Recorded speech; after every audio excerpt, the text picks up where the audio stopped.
Ladies and gentlemen, you are listening to Life Well Lived by Omobola Stephen. It's an engaging and enlightening talk show on life, relationships, and the business of life. Grab a cup of juice and just chill. Life Well Lived by Omobola Stephen. Live life. Live fully.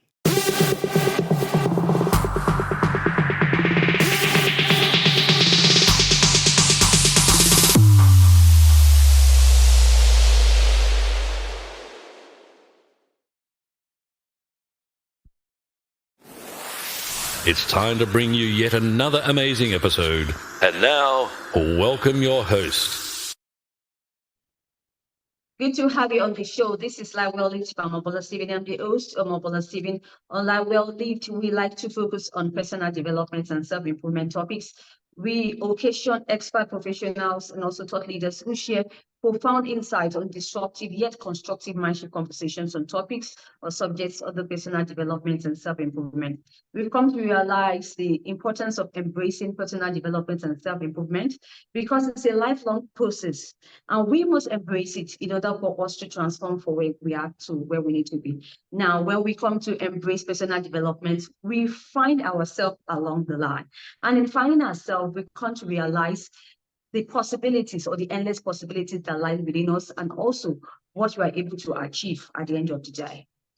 This is the mission and the focus of Life Well Lived by Omobola Stephen. We try to shine more light on what is truly inside of us and how we can bring it to the fore, harnessing and maximizing it in order for us to really live a worthwhile and fulfilling life at the end of the day and this side of eternity. Today, I have Alan and Angie Thomas, who are with us, coaches. They're on the show with me with a pair of line, Unleashing Human Potential through Weight Loss. Welcome to the show, Alan and Angie Thomas. Hi. Thank you for having us today. It's so good to be here. Thanks for joining me on the show. Super excited to talk about this important discussion, talking about dieting and also obesity, how we can get it right. The question is, I like to start with this. We don't have the plan, we don't have any exercise, and yet we have the calories get it burned. So what is this all about generally? When you're talking about, and I think what you're asking, what you're talking about, so much of the time when we find ourselves obese, there 90,000 people a day are added to the obesity rolls worldwide every single day, and the diet and exercise industry has been around for a long time, and they haven't solved the problem. It's a returning problem every single day, and what our approach comes out of this realization that Angie and I came along with was that it was never the diet or exercise plan that was going to solve the problem. Do you have to change what you eat? Of course you do. That's common sense. I mean, do you have to do some exercise? Well, we've had clients who physically cannot exercise that still lost weight. It starts all with the rethinking and with the mindset. And at the end of the day, when I found myself over 100 pounds overweight at age 55, I mean, and stepped on the scale and saw 304 pounds. As you and Angie and I were discussing earlier, I was in the senior life insurance business. Okay, the senior market is predominantly men and women 65 years of age and over. Okay, and having sat down with literally thousands and thousands of men and women in that age group, I could never remember meeting one single man that was 65 years old and more than 100 pounds overweight.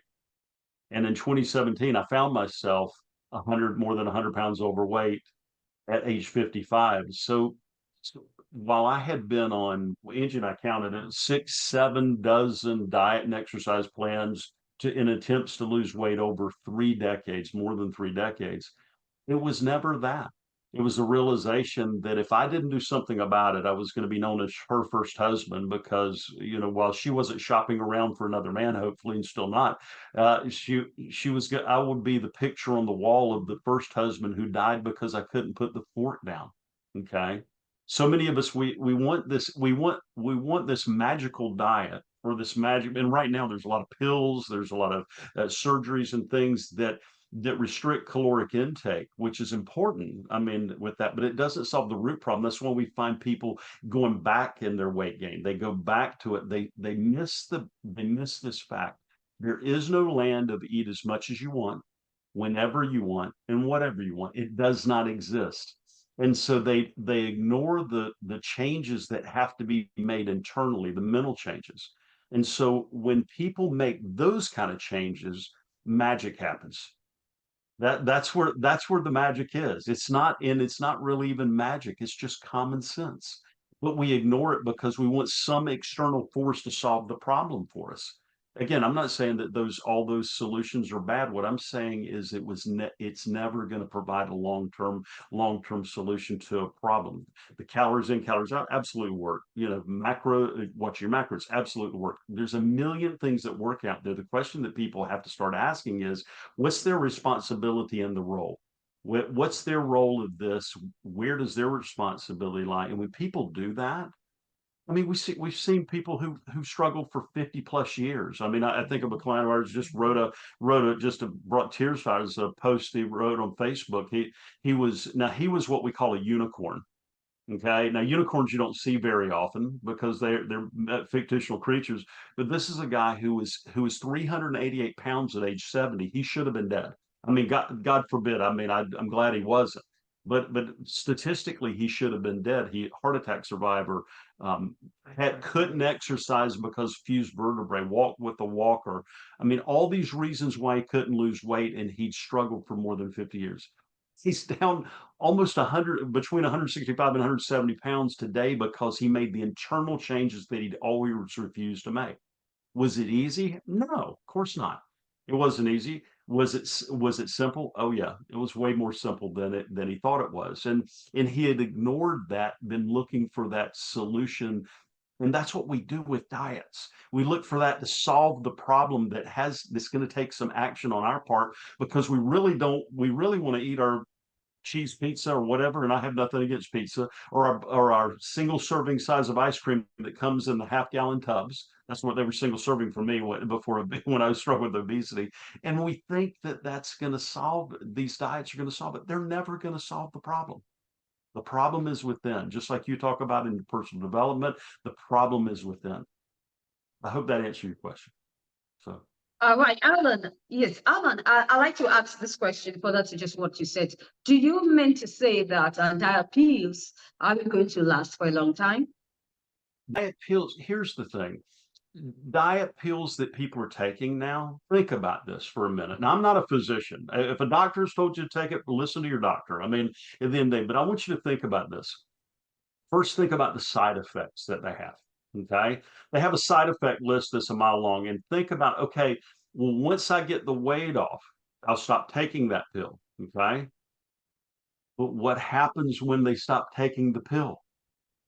The weight go, if they don't do the internal changes, and I pray some of these people who are taking these medications and all will do the internal changes necessary. I do hope that. But at the end of the day, if they don't make the internal changes, when they stop taking the pill, the weight's going to skyrocket again. Does that make sense? I mean, think about this common sense. I mean, we're abdicating our role. We're abdicating our role of self-control. It's a self-control. It's what we have 4 children. Angie and I have four grown children. We taught them the sign of maturity. You want me to tell you what I learned with kids? Think about this: when they come out of the womb, as soon as they're hungry, as soon as they need their diaper changed, they scream because they cannot wait. Okay, as they grow older, and they become 3, 4, 5, 6, 7, we expect them to be mature. The definition of maturity is being able to wait. But when the diet and exercise mentality does not teach that. It's wait. Think about that from a maturity standpoint. I mean, we want to sit in the restaurant and eat the triple size cheeseburgers and all that. I mean, God, I love cheeseburgers, nothing wrong with them. But at the end of the day, we abdicate the role of being able to self-control, to self-regulate. And when those medications go in force, I mean, hey, maybe they'll invent a pill sometime that works forever and has no side effects. But look at all the data that's coming in, Angie's collecting articles of all the damages that are being in it. We run into clients. It's like one lady right now that we've been working with. She had weight loss surgery. She had weight loss surgery. That's supposed to solve it, right? No, it didn't. It didn't. She went back up to 300 pounds. Today, because of the internal work she's doing, she's down almost 70 pounds of that without surgery, without a pill, because of the internal work she's doing. At the end of the day, when an adult, it's no different than, I think about Dave Ramsey, the very famous, financial guru. I mean, if you've ever heard of him, Dave Ramsey teaches a very simple concept: spend less than you make, don't go in debt. Burn more than you eat, don't get overweight. I mean, I know people say, "Oh, it can't be that simple." It is. It really is. But the complication point of the whole process, what makes it so complicated is we are looking for magic. The magic is already inside of you. Just like you talk about in personal development, you're discovering magic every day with people you have as guests on your podcast. You're discovering these different things. The magic was created inside of us, and when we acknowledge that, then it's so simple, a weight falls off. Make sense? Right. Angie, I'd like you to yes, I'd like you to respond to this. Do you think a person's weight could hold them back in life? Now, is it all about the weight or the mindset? Oh, well, I definitely think it could hold them back. Just for instance, for us, definitely, it's definitely both. But I think of how our life has changed. We were more sedentary. We love now, one of our most enjoyable parts of our day is our morning bike ride. You don't have to bike to lose weight or exercise. We love it because it helps our mind get clear, and being out in the fresh air, whether it's a rainy morning. For us in North Florida, we have great weather most times. It doesn't matter if it's a little damp or whatever. We typically are out for at least 6 days of the week. And we didn't start but with a mile or two, but with us and how much we enjoy it, we're riding about 20 miles a day now. We enjoy it. We have a beautiful area. We're seeing deer, turtles, whatever. So that gets our mind ready too for the day. It's a great time for us. Yes, we're out together, but it gives us time to kind of get our day, the seed planted in our day for our day internally, and spend time just kind of reconnecting with nature.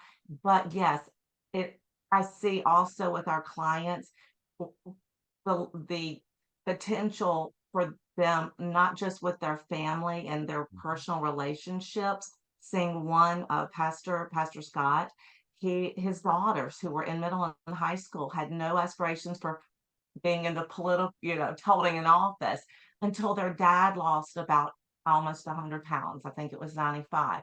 Then all of a sudden his girls are showing up to tell him and his wife, "Oh, I want to run for this office and that office," which they did, and they won. Their whole mindset shifted. He started another business. He is still pastoring, and his church is growing because people have seen and are witnessing his journey with his weight loss. And they're like, "Oh my gosh, he's transformed himself. He's able to speak," in his case, the word more powerfully, and people are taking his message more to heart because he's authentic to what the word calls us to be. And he also has begun a business that was very close to his heart on financial, more or less a financial coaching business to help people overcome challenges that his own family had. And he would not have done that had he not been confident, which is what his weight loss caused, was a result of. But he's living his life. He's running half marathons. Whole marathons. A whole marathon. Okay, I was thinking it was that. But his big aha that he'd wanted for years and was never able to because of his weight, he wanted to, and it's not for everyone, but he wanted to skydive on his 50th birthday because of his weight loss journey. And he had just come towards the end of that. for his 50th, he celebrated jumping, tandem diving, and he's yelling, "I'm so glad I lost the weight," because that freedom that he felt, the joy. I mean, you can just see the joy on this gentleman's face on the video, and that's what lights us up. Yeah. I mean, it lights us up to see how his whole family has changed, not just himself in an office somewhere, his whole community. Yeah, and that's another thing we think. It's so funny. You know, do you, and we never tell people what they should weigh, okay? But it's so interesting. We ask, and I would say this to every person that's listening to this. You know, if the creator of the universe walked into your home with the version of you that you were created to be at your present age, what does that person weigh? Always interesting. It's never the chart number on the wall at the doctor's office. They already know internally what they were created to be. It's just almost uncanny. Angie and I started asking that question years ago, it's so interesting. They'll give us an answer before that, and it'll be a number, and they might go up 20, 30 pounds or down 2 or 3 or whatever. It's so interesting. They know, because that's the weight of freedom. You know, when we're physically obese and it's bothering us mentally, and it's very seldom that it doesn't. And again, we don't shame anybody because of their weight. I mean, we just want people to be free. We want them to be free. And it's so interesting. The number on the scale, it matters. It does matter. You can't, it's Byron Katie, the speaker and writer. She writes something that I love, this statement. She says, "When I ignore reality, I lose, but only 100% of the time."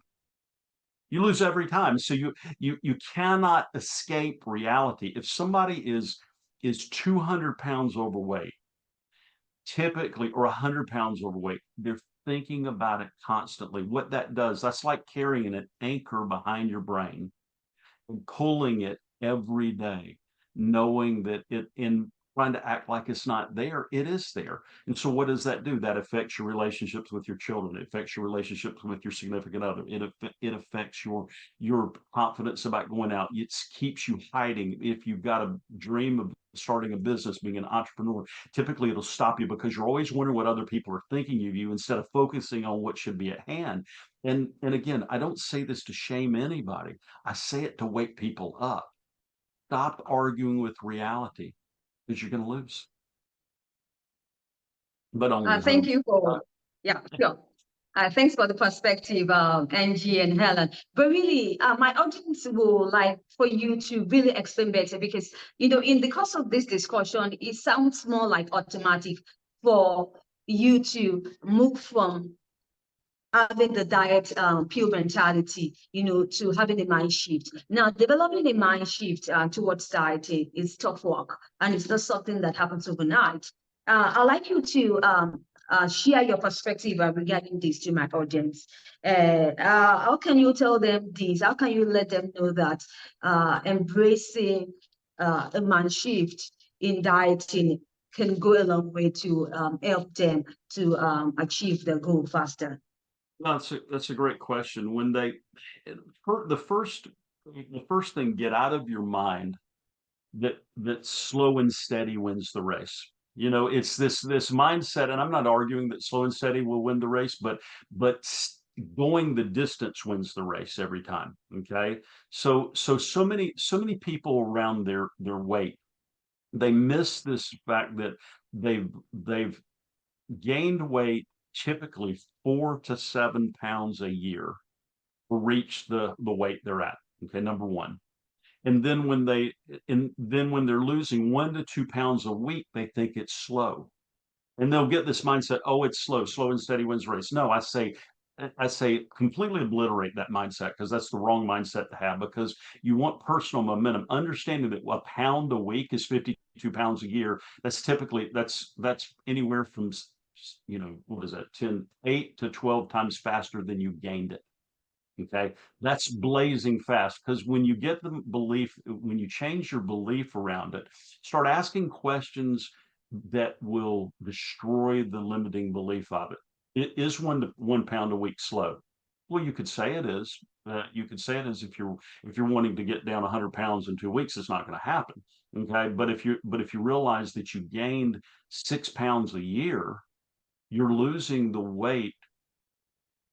What does that work out to be? 9 times faster, 8 to 9 times faster than you gained it. In the perspective of, if you're driving a car at 50 miles an hour and you drive it 8 times faster, that's 400 miles an hour. That's pretty fast. So start shifting your belief around it, because what's going to happen is you're going to see, and then start looking for evidence in other areas of your life that the weight loss is helping you with.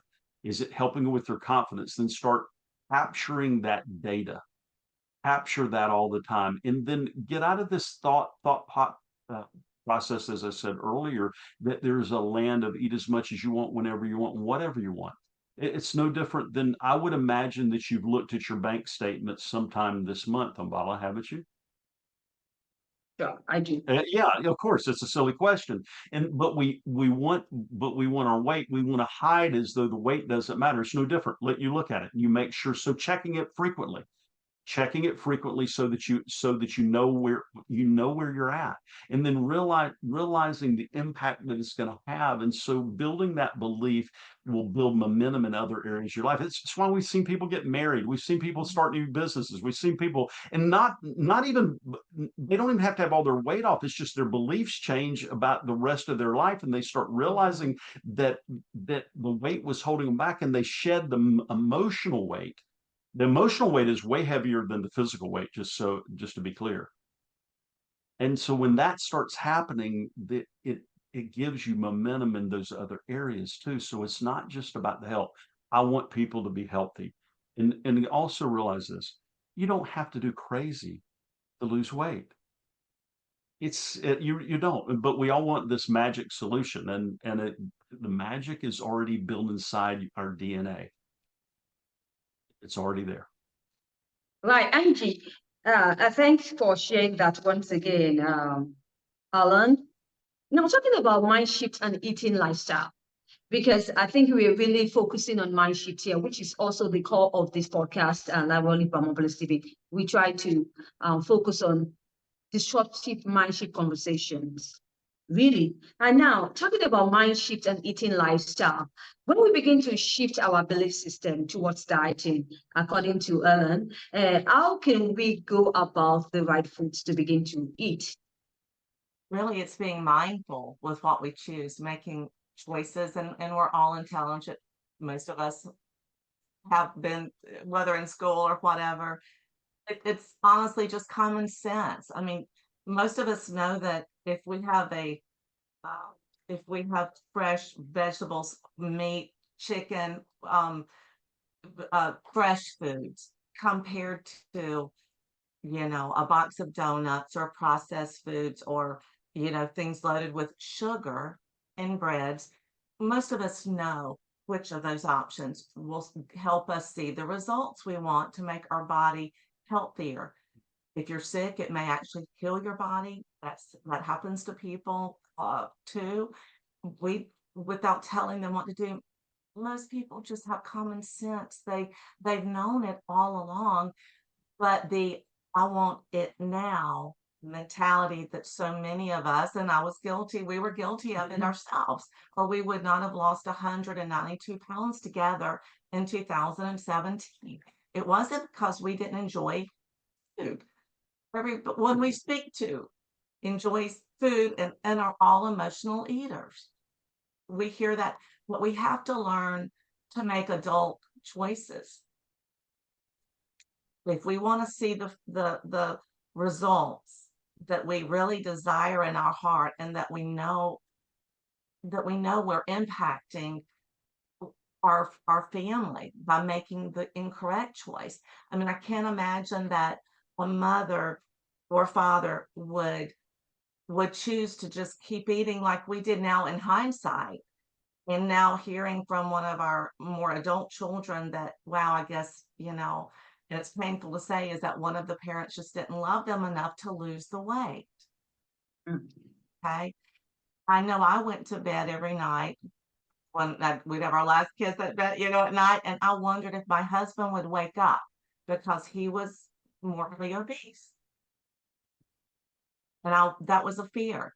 So when we're speaking to people, it's everyone says, "Oh, I'm ready to go on the I'm ready for heaven."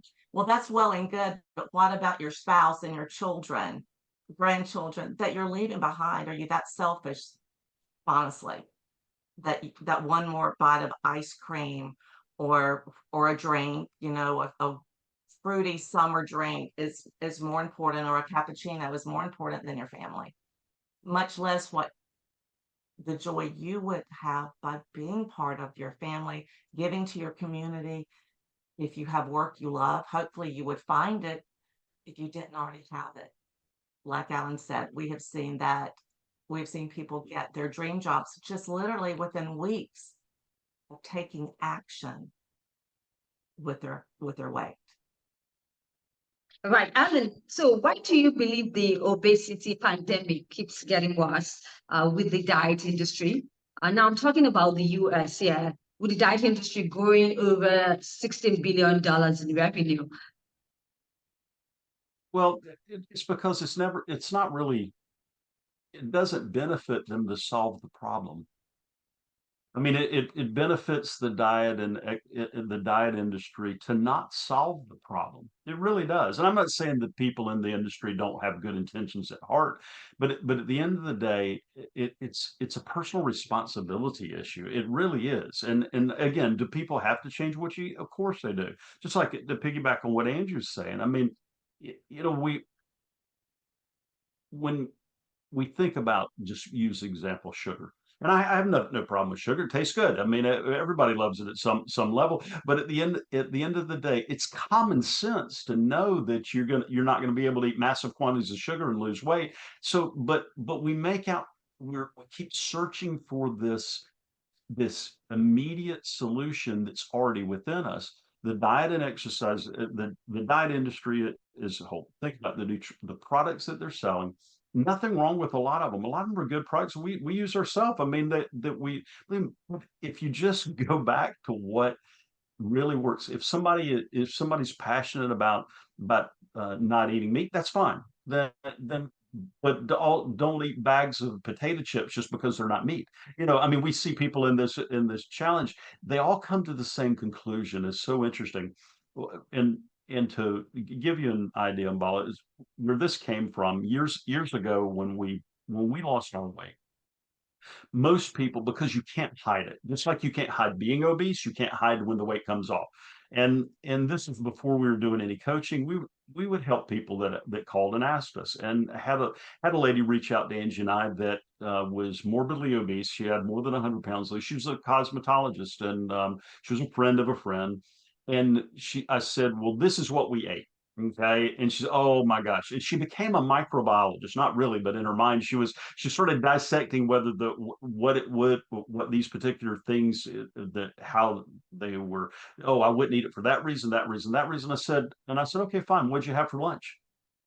And she said to me, she went to Taco Bell, and nothing wrong with Taco Bell, but Taco Bell is not known for their nutritional quality as overall. And she ate garbage for lunch. I said, and the next natural question to ask her was, what'd you have for dessert? And she said she had Kit Kat candy bar. I said, that's great. I love Kit Kat. So the chocolate, the cookie together. I love that. Have a nice life. And I got off the phone and I said to Angie, I said, that is the last time I will ever tell anybody what to eat, because people were looking. I did this myself, and Angie did it too. We looked for, it was our excuse not to go the distance. And when somebody and see, that's what the diet industry does. It gives people an excuse, because you can blame the diet on it. But I will venture to guess almost every one of the diets out there, of the 60, 70 billion, whatever it is up to now, still growing, almost every one of them work at some level. The trick is sticking to it. When you learn to stick to it, and you learn, and you take ownership of the process yourself, you don't need the diet industry to tell you what to do. The solutions become common sense. It's just, I remember years ago, not long after we started coaching, a client of ours came to us and said, it was about this time of year, it was the day after Easter. He said, you know what I had for breakfast this morning? He thought I was going to be really angry at him. He said, you want to know what I had for breakfast? And I said, no, what'd you have? He said, apple pie. I said, you figured it out, didn't you? Good for you. He said, "You're not mad?" Of course I'm not mad. I said, "You figured out the solution, didn't you?" He said, "I did, and that's what I was waiting to tell you. I want to know if you would condemn me for eating apple pie." I said, "No, you figured out a way to eat it and still lose weight, didn't you?" And he did. The point is, we don't have to give up everything. You just can't eat it all at once. And he made the decision to do it. And he said, "Gosh, there's no guilt in this." I said, "You're right. There is no guilt in it. It's just taking responsibility and owning the fact." Whereas the diet industry, the quote diet industry, what they're doing, they're asking you to give all the responsibility to them, and that's the problem. It'll never work, and they will get richer, and that's fine. Let them get richer. I mean, but they want you to give the responsibility of your weight loss to them, to a pill, to a surgery, to a particular type of food. But if you refuse to do that, and you refuse to do if you do that and refuse to do the internal work, you'll be on the diver's circle of insanity for the rest of your life if you're looking up to live long. Because like Alan mentioned, you asked about the, diet pills and so forth. The injections are lifelong. Our clients that have come to us after being on them, and it's amazing. People think they're going to take the injections, lose weight, and stay that size, and they never do. And unfortunately, there are studies anyone can look up. There's one gentleman, after just one injection, he now can no longer eat normal food after just one injection of one of the solutions, if you will, that's being prescribed. And they're now even testing them on children. I mean, children as young as 8, I believe I read recently. So what are we teaching our children? Right. Thanks once again, Helen and Angie. I think it's all about having the right mindset, developing a mind shift in all of these, because when we come to realize this, we keep finding ourselves in a rut doing the same thing because we've had the poor of faulty programming, and it's keeping us in a rut. Thanks for sharing this stuff talk with my audience, Alan and Angie. I hope that we can continue to have this kind of brilliant discussion on how we can have a mind shift about our diet and our lifestyle, and the world become a better place to live in. Indeed. Do you have any exciting news you'd like to share, or any important information you think is going to be beneficial to the audience? Absolutely. And Omobola, what Angie and I did, we created a training that's specifically for your audience. And if they will go to transformmyfuture.com/life well lived, transformmyfuture.com/life well lived. I put that in the chat for you. And if they'll go there, they can see the exact. It's a totally free training we created for your audience. It's a step-by-step strategy Angie and I used to lose 192 pounds together in 260 days in 2017. Whether they travel, work from home, whether they've never been able to lose weight in the past, if they follow the steps, there's nothing to buy. It's totally free. There's zero to buy. But if they'll watch that and apply those principles, they will get a much better life that they can live. And so if you but they can go to that site and we'll keep that training up. So if somebody's listening to your podcast a year from now, 2 years from now, 3 years from now, they'll be able to access that as well. So thank you so much for having us. That's our gift for your audience. So. Oh, absolutely. Thanks for that, Alan and Angie. We will share that in the show notes subsequently. Thank you once again. I wish you the best of luck in the projects that you embark upon, Alan. Do you have any parting words you'd like to share? And if you have any social media handles you also think they can connect with? Well, the real thing is to be hopeful. It's so very easy for somebody who struggles with obesity to lose all hope. I mean, it really is. But to take a hard look at, the magnitude of their problem with weight and look at how committed they are to really solving it. And that's really what I would say, but be hopeful, because we've just seen it happen over and over where people had lost hope and they still were able to get the weight off without crazy pills and surgeries and all the things that are so risky nowadays. You have the ability, but you got to learn how to go to the distance. Any word, Angie? If we can do it, anyone else can do it. Yeah. Yeah, like Alan said, years and years and years of this and that, and it was just making the decision. But so anyone can do it. Absolutely. Thanks for that motivation to you both once again. I've been having a great time having an Alan and Angie Thomas weight loss coaches who are the payoff line as unleashing human potential to weight loss. Now they've had a great time with my audience, sharing profound insight on how we can get it right, especially dieting and obesity in these challenging times of our lives. We wish you best of luck once again, now and in the future. If you'd like to catch up with any mixed episodes of the show, you can do so on any cost promotion platforms or any podcast distribution platforms. Online, you can just search for Lawell Leach by Omobola Stephen, and I guarantee you, you're going to have a transformative mindset as you listen to expert professionals and thought leaders share their thoughts and insights on topics or subjects on the personal development and self-improvement. Remember that you have to continue to improve on personal development and self-improvement. It's a constant effort you have to keep on doing. It's not something that is automatic. It's not an overnight thing, but I guarantee you, once you put your heart to something, you are going to achieve it at the end of the day. Thank you once again for joining me. Till I come your way, I need to stay safe. I talk to you. Thank you. Thank you so much, Alan and Angie. You're welcome. Thank you, Omobola. We appreciate. If you enjoyed today's episode, make sure you subscribe and leave us a review.